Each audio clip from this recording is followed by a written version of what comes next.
Two guys not related, yet somehow are given the same name. It's time for the Two Daves podcast, where we'll answer the age-old question, are two Daves better than one? And now, here's Dave and Dave. Welcome back to the Two Daves Nation, where we talk for 50 minutes and say absolutely nothing. Hey, I'm Dave. And I'm the other Dave, and this ain't tacos. Folks, I'd like to remind you to subscribe whatever platform you happen to be listening to us on, but especially YouTube, and click that bell on YouTube to remind you every week when a new Two Daves episode is out. You can also listen to us on any other platforms, just Spotify, Apple, Tunes, wherever you get your podcast. Walkie-talkies, right? No, not walkie-talkies, but and not those little things, that you make with a styrofoam cup and a wire. Okay.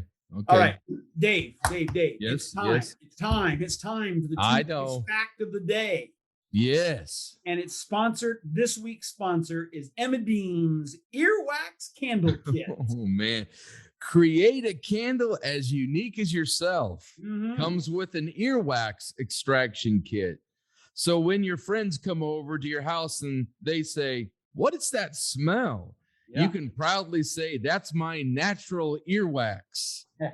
And now, as a bonus, a guide to making animals out of earwax. Fun for the whole family. That's Emma Dean's Earwax Candle Kit. How'd I do, Dave? You, I'm having more fun with the sponsors than I am with I know. But now, here's the Two Daves fact of the day. Vending machines are bigger threats to humanity than sharks. That's right. You're twice as likely to be killed by a vending machine than a shark, according to the New England Aquarium. So I'm waiting for Discovery Channel to come out with Vending Machine Week.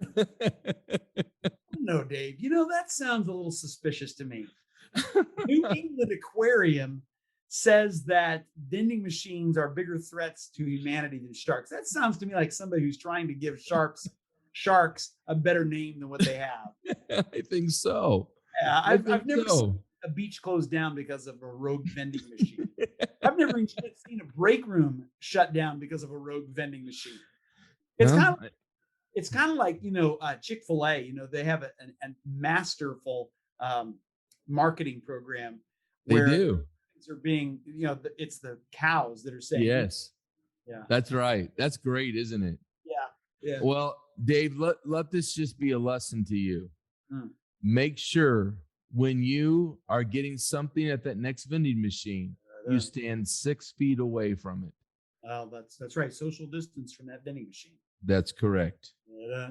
That's correct. Hey, before we get into our topic tonight, we thought it would be fun to look at the dumbest things people ever done who actually admitted to it. So, in other words, the Dave and Dave show. That's right. Yeah. That's right. So here's just a few of the responses that we got. Now, these are real because we got them off the internet. They have to be real. Right. That's right. Okay. That's what Abraham Lincoln says. Yeah, that's right. Didn't he say like 69% of all facts are true on the internet? He said, that's right. He said, make sure you read the internet because everything you read is true. I think John Adams responded and said, I don't agree with you, sir. Yeah. Thomas Jefferson said, what's the internet's? No, I thought that was, wasn't that George Bush that said that? That was Dan Quayle. Oh. All right. Oh, whatever. Okay, here we go. I'll start with one, then you do the next one, and on and on. You see the pattern there, Dave? I see that pattern. Okay. I'm taking the numbered ones. Yeah. Okay, so here we go. I once searched. What are you laughing at? What? Laughter afterwards. Okay. That's right. It says on the paper there. Head, Dave, what's going on with your head? I don't know. I felt like a bug crawling in my head. Ooh, I'm glad you're over there and I'm here. Yeah, I know. Okay, here we go. I once searched high and low all over my house for like 25 minutes for a certain pair of shorts that I just could not find because I had them on. Dave, Yes. one time I was at my church office and I could not No. find my car keys to go home. And I'm telling you, I searched all over the place. And it got so desperate that I texted one of my board members, and he even came down and he was looking. And we're just like, this is the weirdest thing. This must be spiritual warfare because they're nowhere to be seen. So he gave me a ride home, and I was just bothered. I was bothered. And I put my hands up kind of at the back of my back and found out that they were in my back pocket. Oh, I man. my keys in my back pocket, but they were in my back pocket. I felt so Did you tell him? Yes, I did. Here's your sign. Yeah, he told me I was an idiot. All right, here's another. Yes. Okay. I worked in a craft store. No, when did you work in a craft store? No, this is not me. This is somebody else. Okay. Okay, got it. I worked in a craft store, and when we were going through the aisles cleaning up, we were supposed to grab any damaged items and put them in a specific bin, right? Yeah. Well, at the end of the night, the manager would quickly go through it. One night, she dug through and she pulled out a wooden F, like the letter F. She says, right, "What's in here?" And I said, I did. It's supposed to be an E, but it's missing one of the prongs. And my manager informed me it was, in fact, a wooden F.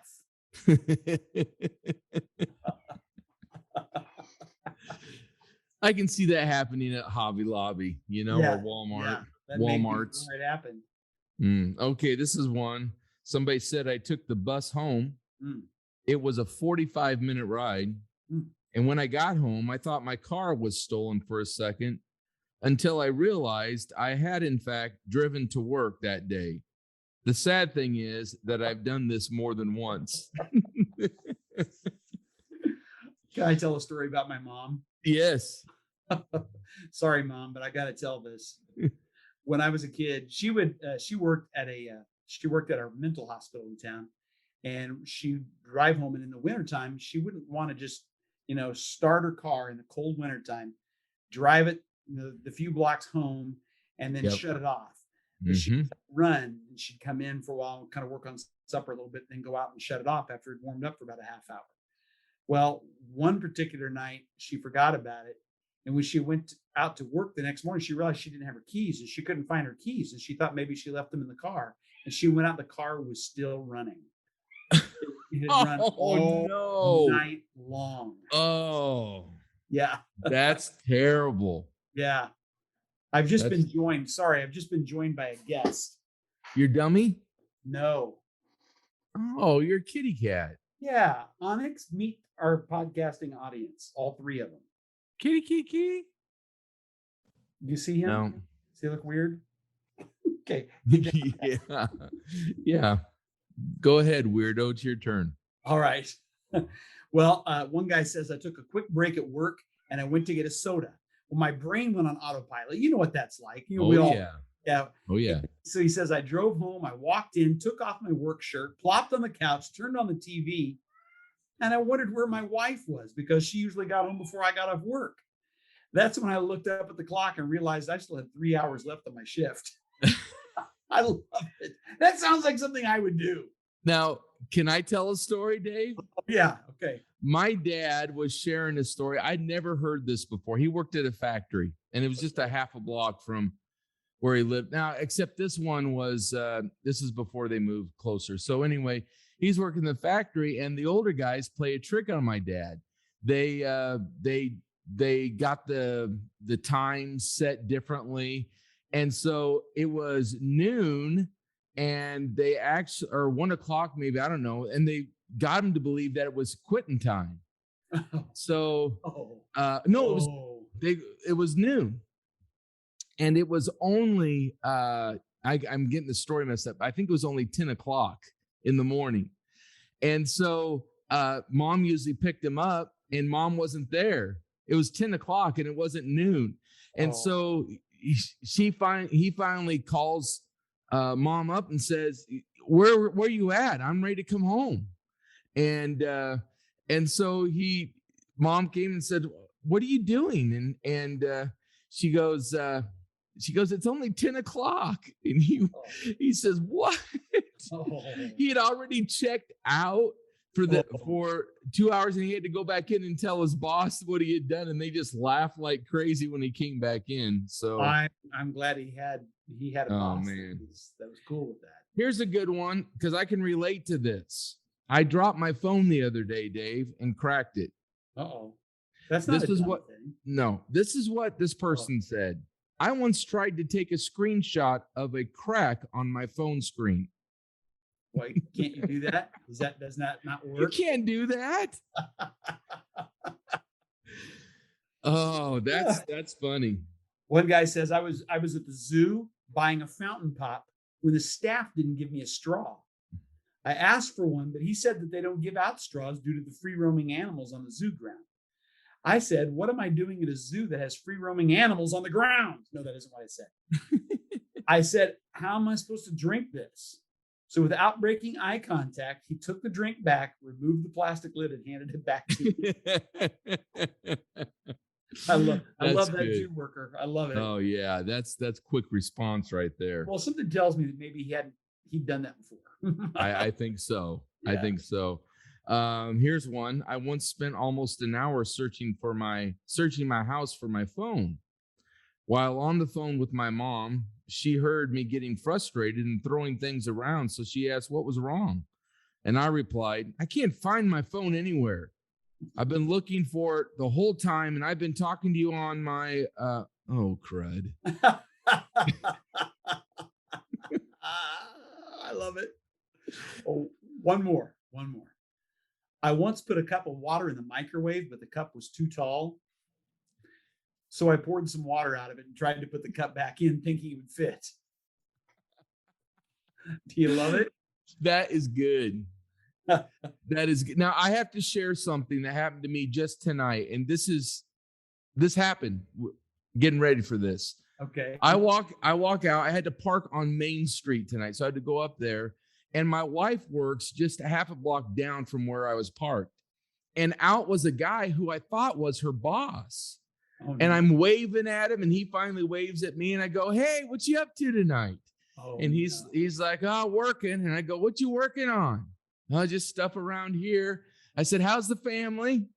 And all that kind of stuff. And then I said, "I'd love to come over there and talk to you, but I have things to do. And I'll talk to you later." And as I was going to my truck, the guy, I could hear the guy speak and say, "I don't even know who that was."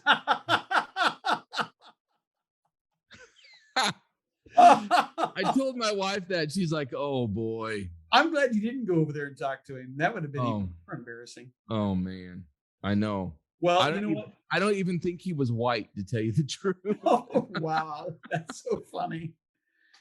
Well, you know what? We've done some confession tonight. Now it's your turn to confess, folks. That's right. What's the dumbest thing you've ever caught yourself doing? Please share your story on our Facebook page or our Instagram page, and we'd love to share them from time to time if you don't mind. Yes. Well, tonight, we want to talk about parenting adult children. Some of you who are listening have children at home, and we applaud you. We've been there. Some of you have no children. We applaud you. We've been there. But some of you are like us, and you have children that have already grown up and left your home. And I think Kenny Rogers said it best in his song, The Gambler, when it comes to giving advice to parents of adult children. You know what he said, Dave? I think I do, but remind us. You've got to know when to hold them. Yeah. Know when to fold them. Know when to walk away, and know when to run. That's right. Dave, we both have adult children, like you said. And I have actually, as I mentioned in an earlier episode, I still have a senior in high school. And so you and I understand a little bit about this topic. Yeah. Many parents of adult children think their job is over once the kids leave for college. I've heard that before. You're like, "Oh man, yes. You're out of here." Oh yes. Yeah. Once they, leave for college and move out on their own, but that's not even close to being the truth. No, Dave, let's talk about some of our struggles specifically as fathers to our adult children. Because the first time I mention struggles of my wife, I'm not going to be allowed in my home. So, I want to be safe here. Well, I don't have any struggles with my wife. as far as you know. I got a long text today from her, so yeah. You know what she told me? Hmm. She told me that you said not too long ago that anybody could have married her.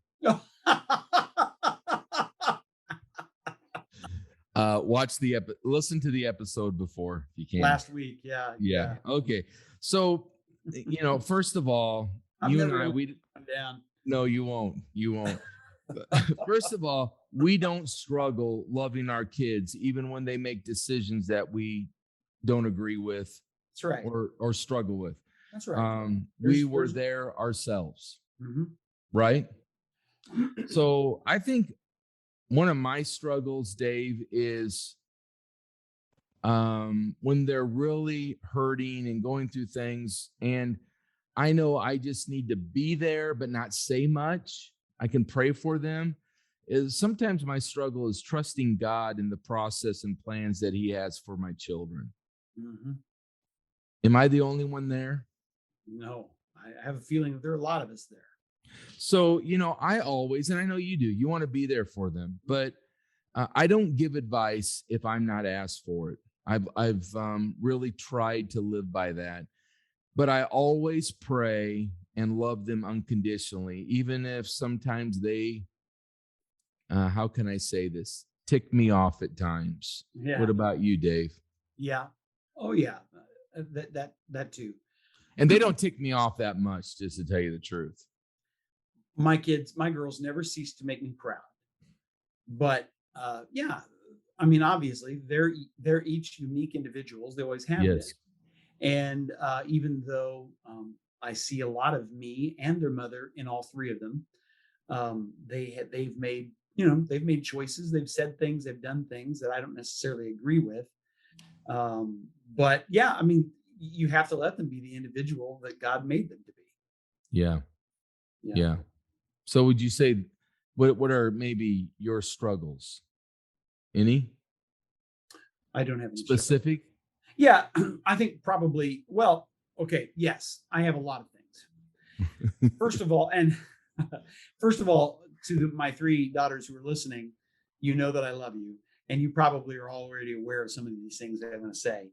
But I think decisions. I struggle with some of the decisions that they make in their lives that maybe I wouldn't have made. Maybe some lifestyle choices that they've decided to make, some financial decisions, political opinions. I mean, I thought I did a better job making them believe the same things that I believe politically. And the truth is that all three of them have some political leanings that I'm like, where did you get that? Your wife. Career choices. Jim Burns wrote a great book. Jim Burns, for those who have ever done youth ministry, you're probably familiar with Jim Burns. He used to be with Youth Specialties. Yes. He's out of youth ministry now because he's so old. But he's written a great book called Doing Life with Your Adult Children. And I love the subtitle. The subtitle is worth the price of the book. Keep your mouth shut and the welcome mat out. Yeah. Somebody gifted me with that book when I was going through some struggles. I needed to know if I needed to sit down with my adult children and say, hey, this is the way it is. And a good friend gave me this book, and it really made my mind, it changed my mind on some things. And one of the chapters just describes maybe one of the struggles that I have, and that is when your grown child violates your values. It doesn't necessarily mean that means that they've done wrong, but they violate your values. And that can sometimes be a struggle. Dave, can you put that on our Facebook? Because I think that'd be an important book. Maybe we could. Absolutely. I will make sure that I put this on, that I put this on the Facebook page and on the Instagram page. You bet. I'll order that as well. And then a Christian family counselor, Catherine Hickam, she gives us a list of 5 questions that we need to ask ourselves as adult parents. And we thought that these would be good for discussion, these questions. Now, you went pretty deep in your struggles here. So I'm kind of shallow. So I better confess a little bit. Okay. I'm just like you. I love my kids unconditionally and recognize their individuality and recognize that it is the life that they're living. I'm not going to attempt at all to try and live my life or force my life on them. Sure. I trained them up like you did. We trained them up the best way. We were misfits and screw ups ourselves at times. You know what I'm saying? Yeah, you were. But we still did our best. And just because, I question things at times, it does not mean I don't love. And I think that's very important, because we live in a world today where if you say one thing negative about somebody, they're taking it as they hate you or you hate them. And so, I'm very proud of my kids, and, God knows better. My dad probably questioned me on several things. I know he did. Yeah. Oh yeah. Mine and too. This is part of it. And I'm just a word of wisdom to our kids. One day, you're going to be like us. Yeah. Yeah. You'll be an old fogey too. And you're going to be questioning your kids. Yeah. It's just the circle of life. But, and I know that your sons and your daughter, as well as my daughters, they don't question our love for them. No. They know beyond a shadow of a doubt we love them. They don't necessarily agree with everything we say, and that's okay. Yeah. They know that we love them. I think if anything, my kids question why dad didn't spend more time with them. Mm-hmm. And that's stuff we talked about that last episode. So those are things that, one of your sons texted me and said, "Why did my dad spend so much time with me?"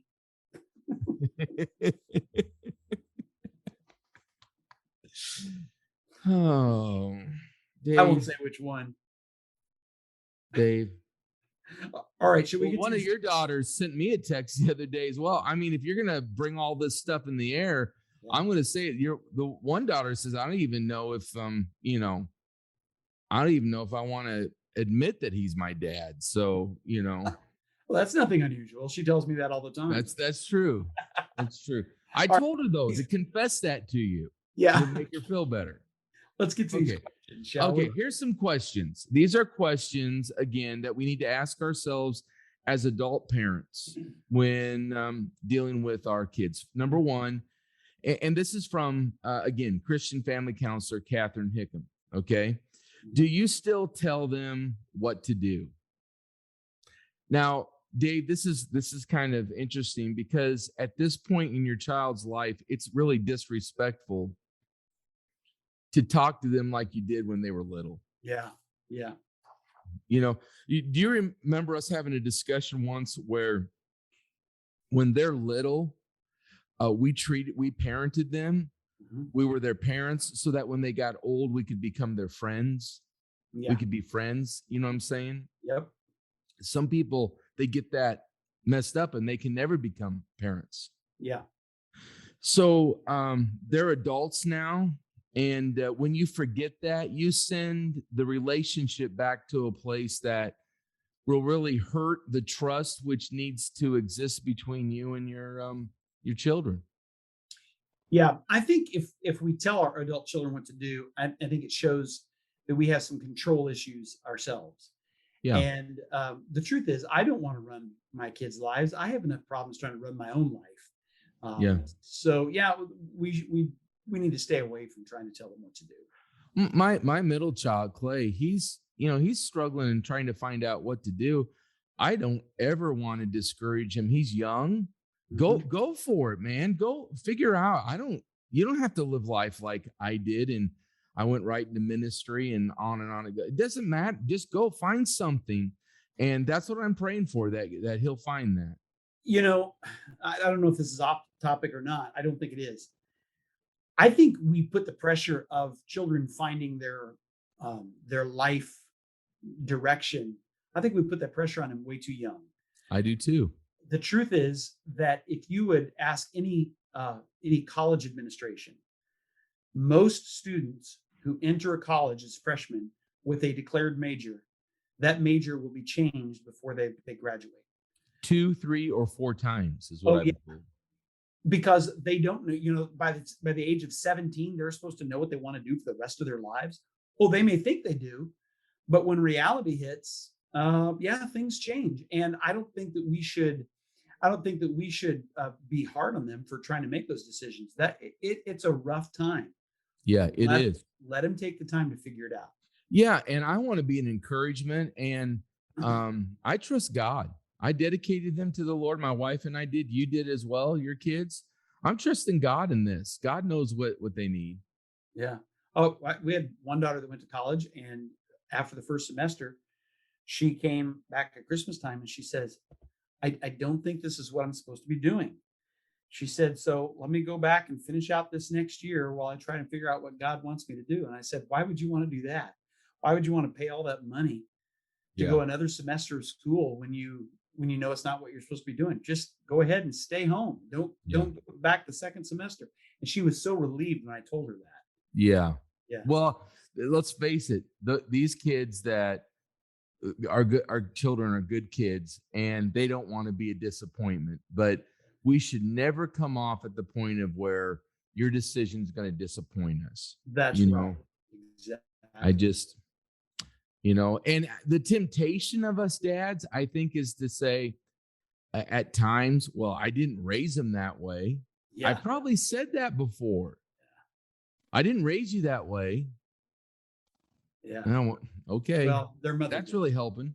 Yeah. Mm. Well, here's another question. And that is, do you ask questions or do you make assumptions because you think you know them? Oh boy.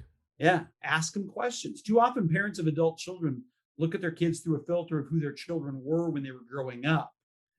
And so they fail to give them the opportunity to act and to feel and to think differently.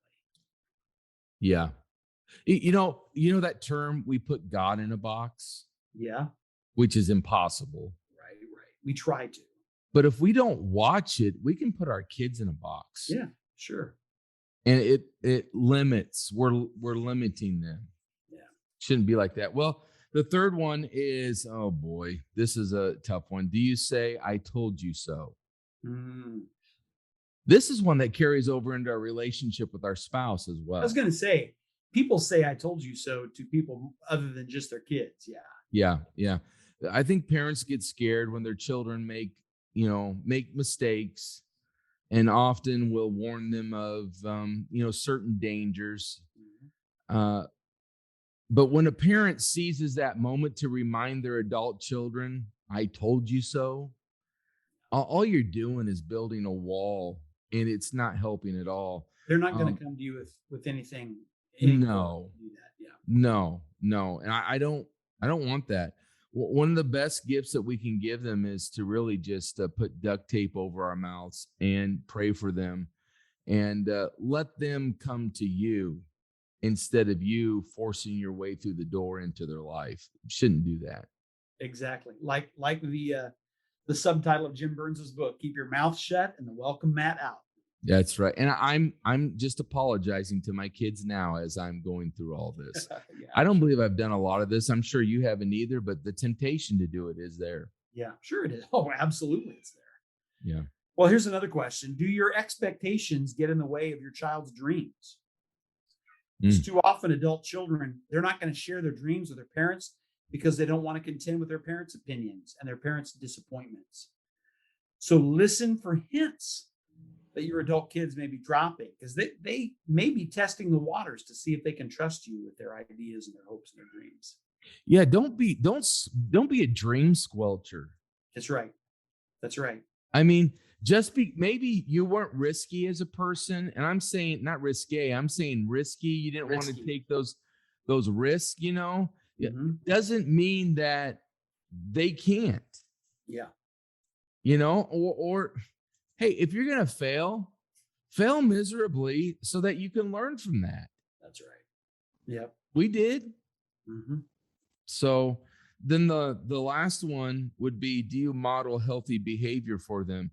I Hmm. think this gets to the heart of the matter, Dave. Yes. It's this. It's not about them, it's about you. I'm not saying that in a selfish way. I'm saying that we all have some type of dysfunctional parenting practices Yeah. Yeah. that we've learned from our parents. I'm not blaming my parents. They were great parents, right? Your parents were great, but they learned behavior from their parents. So it goes, am I making sense there, or do you have something to? No, go ahead. Okay. So instead of worrying about our child's behavior, it might be wise to just do a little reflection, Dave, and just to say, how is my behavior? Am I a good role model of healthy behavior? I believe, you and I both have talked about going through counseling.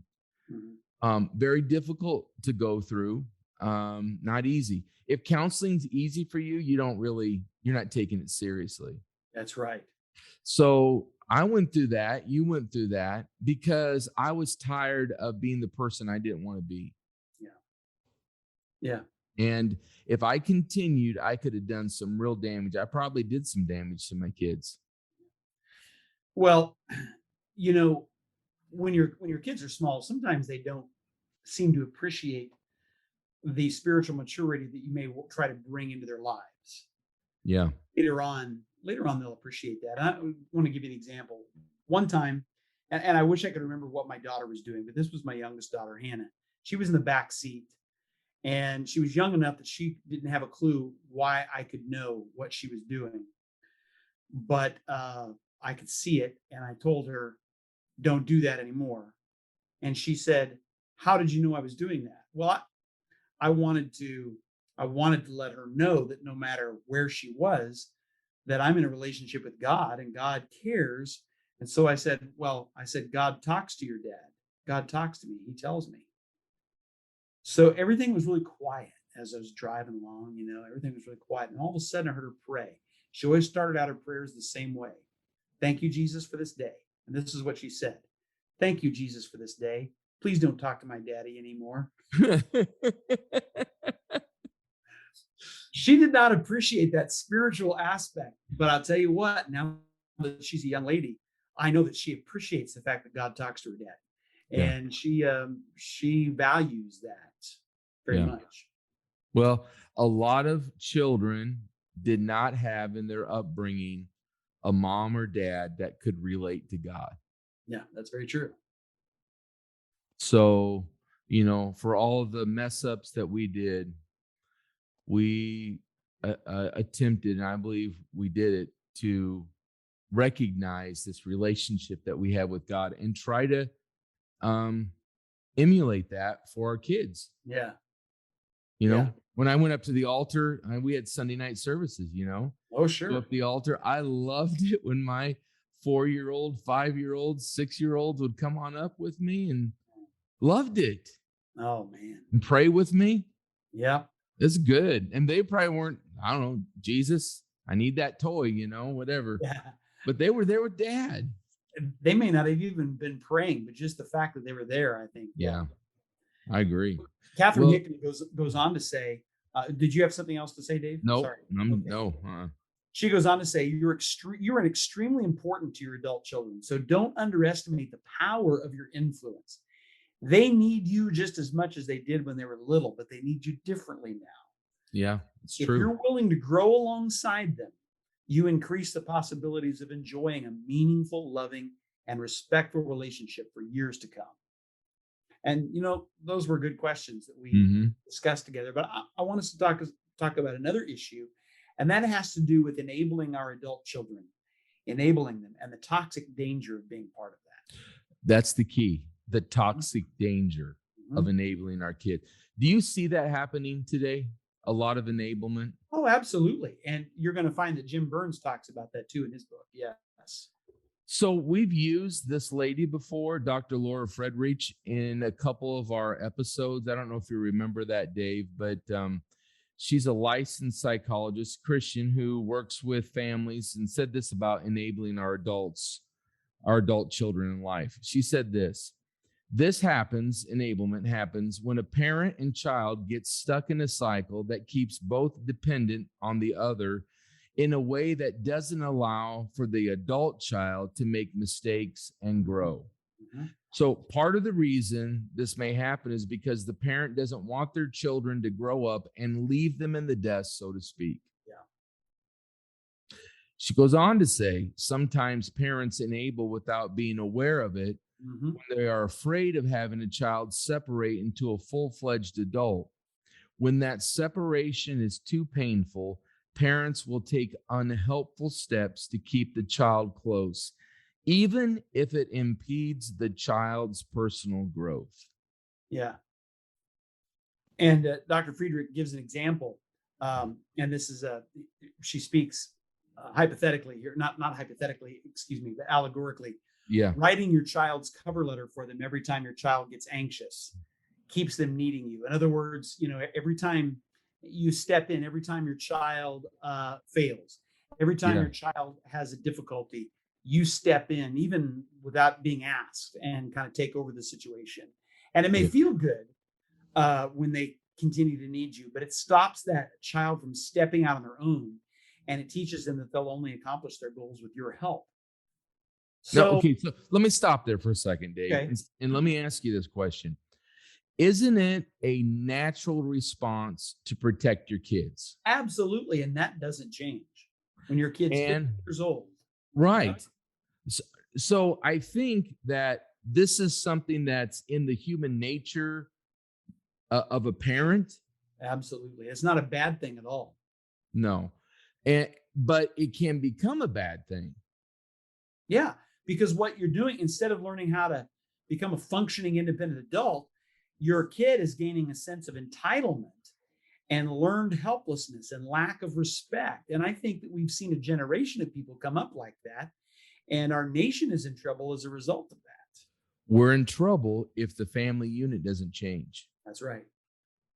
The answer to our nation is not in politics. It's not in social programs. It's not in diversity. It's not in any of that. It's in Jesus Christ. Mm-hmm. Only He can set the order correctly. See, the world today, Dave, you know this, that they want to really destroy the way that God wants the family to be. Yeah.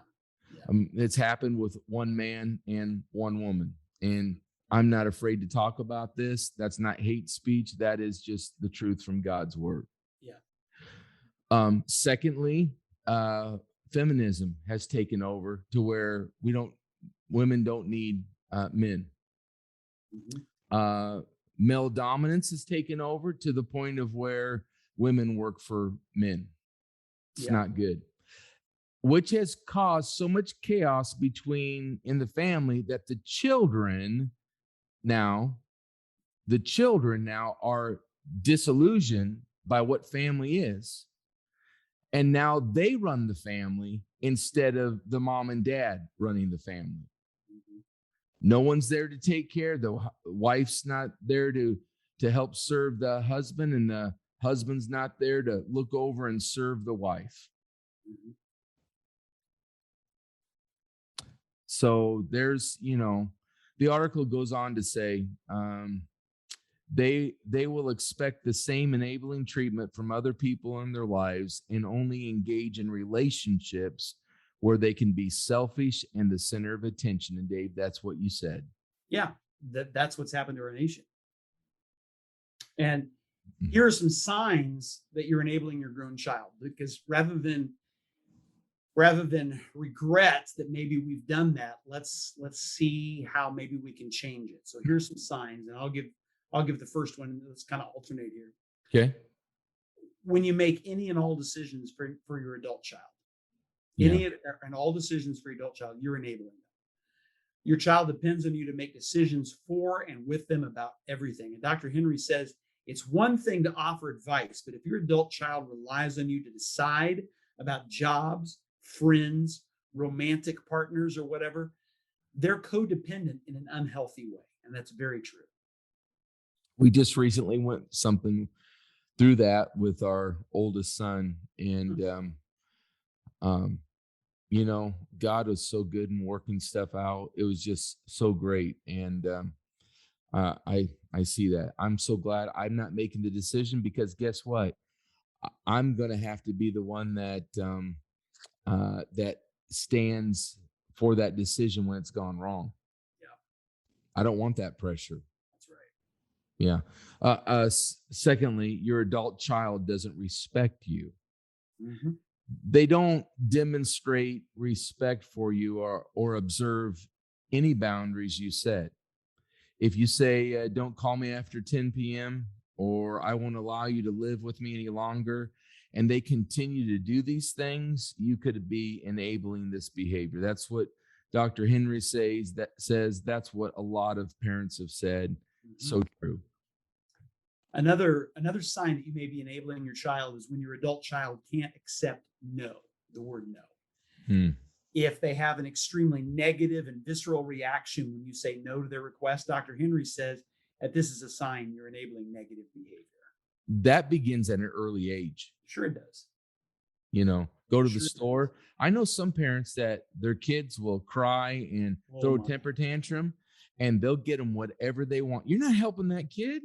Buddy, I'm working retail right now in a hardware store, and some of the things I see parents indulging their children in the store. I cry because I'm not physically, but I cry on the inside because I know what's going to happen when that kid's an adult if things don't change. Yeah, it's not good. The fourth one is if you're enabling your kid if you pay for everything all the time. Yeah. Now, Dave, there's times we pay for our kids' stuff. Sure. That's there's no problem with that. And I love to do that too. Yeah.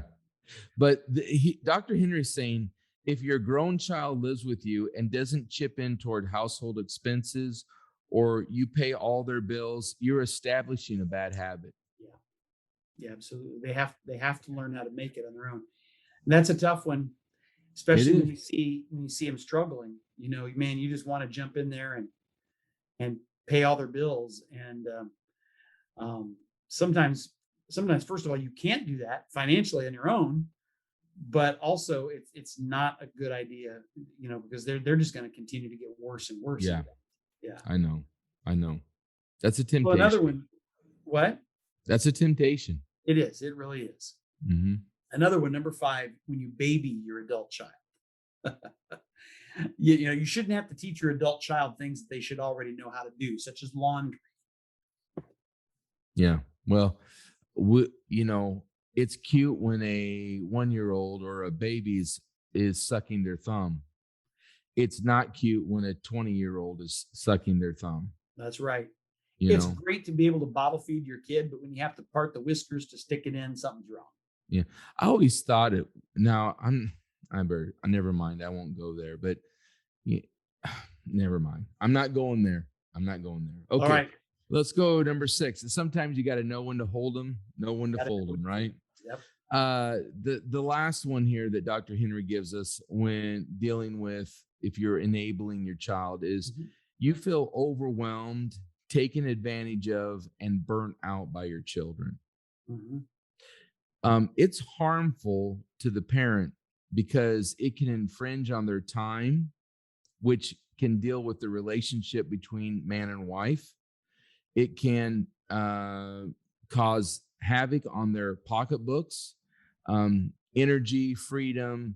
It keeps them involved in the child's life all the way. And let me tell you, there's something good to be said about empty nesters, right? Oh, yeah.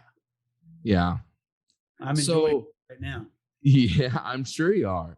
But there is hope, and there are some great action steps to take to break that ugly and unhealthy way of parenting. Let's talk about those, Dave. Why don't you start? Yeah. No, you go ahead. Okay. Well, first one is, how many more books need to be written about this? But the first one is setting boundaries. That's right. Boundaries are the key to helping your adult child be more independent. It's hard to do, isn't it, Dave? Set boundaries. It really is. Yeah, it is. Because you fight guilt in doing this. Oh, yeah. So, but you got to apply that to your space, to your time, to money, availability. And then you can decide to either have a conversation with your child about these limits, or you can begin enforcing these limits as soon as possible. The key, though, is to be consistent, but fair. Yeah. And if your adult child is uncomfortable or unhappy with the boundaries, it's a sign that the boundaries are actually working. Yeah. Yeah. So maybe the child's constantly asking for money. Um, Figure out what works and say, okay, I can give you $50 towards fixing your car this month, for example, or I'm giving you so much money to help you with having job appropriate clothes for this year, but not paying for everything. Yeah. Yeah. Yeah. That's true. Well, a second action step is to learn to be okay with seeing your child struggle. And you know what? That may be the toughest thing here. I don't like to see my kids struggle. I never have. Yeah. When they were little children, they were sick and they were, vomiting. And as little children, I'm telling you what, that was one of the worst things in their life is to have to see them go through that. But they had to. And it doesn't make it any better when you have adult children who are struggling. It's not easy to go through, but you have to learn to be okay with it. Yeah, that's trusting God. That's right. Um, and I And think you know what? yeah, God loves your kids more than you do. yeah, He does. And if you can trust Him with them, you're putting your child in good hands. Well, what's the Bible say? If your earthly father can give good gifts, how Yep. much more will your heavenly Father give greater gifts? Yeah. So, the last one, I'm sure there's a list that's real long, but the third one, last one here is encourage them to trust God, to talk to God, because mom and dad can't do the things that God wants to do in them. And mom and dad can't give them the resources that God can give them. And the third thing is this, Dave, we can't be God. Yeah, that's right. Let's not limit God as parents on our children. That's right. I want the best for our kids. Well, let's close this out, Dave, by talking just very briefly about the rewards of parenting adult children. One of the biggest rewards is watching them grow in their God-given talents, but also their God-given positions in life. Yeah, and that's like becoming the husband, the wife if they get married. Yeah. What they look like as a father and all. Yeah. There's just a lot of joy in seeing that. Oh yeah, it's great. Yep. Well, how about grandkids? If they have kids, Mm-hmm. maybe your child doesn't get married, so you're rewarded in other ways. That's right. I tell you what, those grandkids, that's a great reward. I love being a papa. I haven't experienced that yet. Your time's coming, buddy. I want to say something a lot. They know. Yeah. But Yeah. I want them to take their time, and I want them to, right. That time will come. Mm-hmm. How about one of the rewards is the friendship that we have with them. Yeah. Mm-hmm. I love golfing with my kids. I love doing things, going out to eat with them, sitting in their house and talking. I just love it. Yeah, me too. I don't get enough of that. Yeah. What else? Well, overcoming life's difficulties with God's help. That's a great reward to see them overcome life's difficulties with God's help. I I hate to promote my kids, but I have a daughter. Go ahead. She and her husband are on staff at a church down in Texas, and they were going through some real financial difficulties. And I'm telling you what, it ripped my heart out because there was just nothing I could do. But I just had to trust him. I just had to trust God with them. And they began to, they weren't tithing. And so they started to tithe. And God totally turned around their financial situation. They actually had, they gave their testimony via video in their church, and it went out, on YouTube and everything like that. And as her mother and I were watching that, I mean, we're just sobbing. The tears are there because you're seeing them overcome life's difficulties with God's help, and you're like, "Yay, God!" and yay, Amy. Yeah. That's so good. You taught them, and your son-in-law was taught the same thing, the principles of God's word, and it's one thing to know the principles. It's another thing to put them into effect. Yeah, that's right. That's right. So, I think that's That's pretty cool. Well, there's lots of other rewards, and I think the rewards are seen differently at times because our kids are different individuals, you know. But children, let's not forget, children are gifts from God to families. That's right. Psalm 127:3 says, "Children are a heritage from the Lord, offspring a reward from Him." That's right. And that word heritage, it comes from the root meaning to get or inherit. So it's an honor and responsibility to be entrusted with a little one from God. And we stand beside them to shepherd them, and we shepherd their growth and development. We advocate for them, and we provide for their needs while they're in our care, so that when they are adults, they can flourish as adults who learn to rely on God and be who they were called to be. Yeah, that's so good. I want to, you mentioned the word heritage. I want to mention the word reward in there because we were talking about a reward. Children are a heritage from the Lord, offspring a reward from Him. The greatest reward is them. Yeah. Not in what they do, right, or what they become.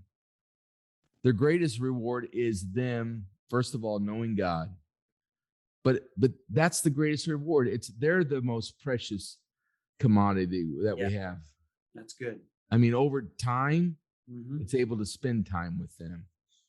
That's very true. I've really these last 2 episodes, Dave, have made me think a lot, and I'm not used to doing it that much. Makes me want to go do a FaceTime call with all my kids tonight. I know. Yeah. I know. But we want to thank Andy, and we also want to thank all of our listeners for being with us during this episode. Please don't forget to comment and share this podcast with your friends. And hey, why don't you message us on our Facebook page or our Instagram page? You'll find us on the Two Daves podcast, both on Facebook and on Instagram. Go ahead and follow us, friend us, and we'd be happy to talk with you. And hey, if you like these episodes, a certain episode, would you share it with some of your friends? Yeah. You can take it, share it on Messenger or whatever. It would help us out. We want to increase our podcasting viewership. And we're just asking you to help us out. But until next then, that's not until next time, remember that 2 days are always better than one.